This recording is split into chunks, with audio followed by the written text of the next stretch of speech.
Rappel des règles.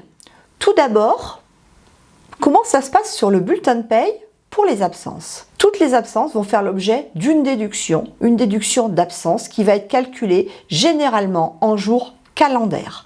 Pourquoi calendaire? Parce que la sécurité sociale valorise les absences en jours calendaires. Donc, pour être cohérent avec elle, nous valorisons également ces absences en jours calendaires. Certaines absences vont faire l'objet d'une ligne d'indemnité uniquement s'il y a subrogation de la part de l'employeur. Dans d'autres cas, les absences donneront lieu éventuellement à un complément de salaire. Comme nous l'avons vu précédemment, la Cour de cassation ne reconnaît que la règle des heures réelles, c'est-à-dire le nombre d'heures réelles d'absence du salarié divisé par le nombre d'heures qu'aurait fait réellement le salarié s'il avait été présent tout le mois.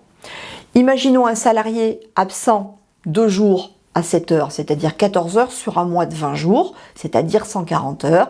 S'il gagne 2000 € par mois, nous allons faire le calcul suivant, 2000 x 14 divisé par 140 égale 200 €.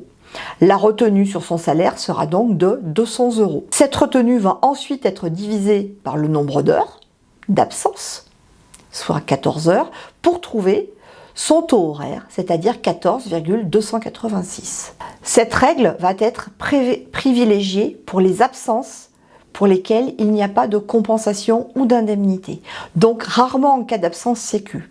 En effet, nous verrons que si cette règle est la seule reconnue par la Cour de cassation, nombre d'entreprises et de cabinets privilégient des règles plus cohérentes et notamment la règle des jours calendaires pour coller avec la Sécu afin d'être plus cohérent avec les calculs de la sécurité sociale.